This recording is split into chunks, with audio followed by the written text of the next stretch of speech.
চার ডাইনির গল্প একতার জাদু। এক সময় ছিল যখন পৃথিবীর সব রং, আলো, জাদু আর রহস্য মিলেমিশে গড়ে উঠেছিল এক স্বপ্নময় রাজ্য এলারিয়া। সেখানে রাতগুলো ছিল চাঁদের সোনালি আলোয় ঝলমল, আর দিনগুলো ফুলের সুবাসে ভরপুর। এই রাজ্যের প্রাণ ছিল চার অনন্য ডাইনি, যারা প্রকৃতি, জাদু, আগুন ও আত্মার প্রতিভূ। তারা ছিল আলাদা, কিন্তু হৃদয়ে এক। এই চার ডাইনি ছিল আলিয়া, যিনি ছিলেন সবুজের রানী; লুনা, জাদুবিদ্যার অরুণ আলো; সিয়ারা, আগুনের দাবানল; নোরা, আত্মার নীরব পথ প্রদর্শক। তাদের বন্ধুত্ব ছিল আকাশের মতো বিস্তৃত, নদীর মতো গভীর, কিন্তু প্রতিটি গল্পের মতোই এখানে এক অন্ধকার দৃষ্টির আগমন ঘটে। আলিয়া, প্রকৃতির রানী।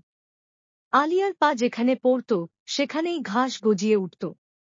তার হাসিতে ফুল ফোটে, চোখের চাহনিতে পাখিরা গান গায়। সে বনের মাঝে বেড়ে উঠেছিল, গাছেরা তাকে মা মনে করত। সে হৃদয় দিয়ে ভাবত, ভালোবাসা দিয়ে সৃষ্টি করত। কিন্তু তার দুর্বলতা ছিল, সে সবাইকে বিশ্বাস করত। লুনা, জাদুর রূপকথা। চাঁদের আলোতে জন্ম তার। তার ঘরে অজস্র পুরনো জাদুবই, বাতাসে ঝুলে থাকা বান, আর অদ্ভুত কসমিক বলয়। সে নিঃশব্দে পড়ত, লিখত, অনুশীলন করত, নিজেকে শ্রেষ্ঠ জাদুকরী করে তুলতে। তবে তার অহংকার মাঝে মধ্যে হৃদয়ের কণ্ঠস্বরকে চাপা দিয়ে দিত। সিয়ারা, আগুনের সাহসী কন্যা। সিয়ারা যেন ছিল আগুনেরই প্রতিচ্ছবি। তার চোখ লাল, হৃদয় গরম, আত্মা অদম্য। সে অন্যায় দেখলে রুখে দাঁড়াত, নিঃশঙ্ক চিৎকারে শত্রুকে কাঁপিয়ে দিত। আগুন তার বাহন, রাগ তার অস্ত্র। কিন্তু কখনো কখনো তার আগুন জ্বলে উঠত এমন জায়গায়, যেখানে দরকার ছিল আলো নয়, শান্তি।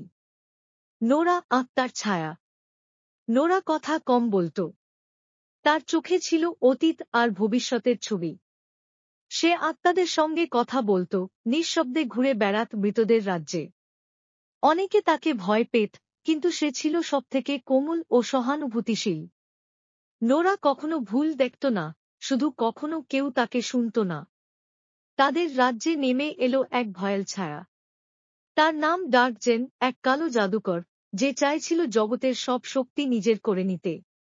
সে জানত, চার ডাইনির শক্তি মিললে খুলবে অলৌকিক জাদুর দরজা, যেখানে লুকিয়ে আছে অমরত্বের রত্ন। কিন্তু সে জানত, এই দরজা খুলবে তখনই, যখন চার ডাইনি নিজের ইচ্ছায় একসাথে দাঁড়াবে।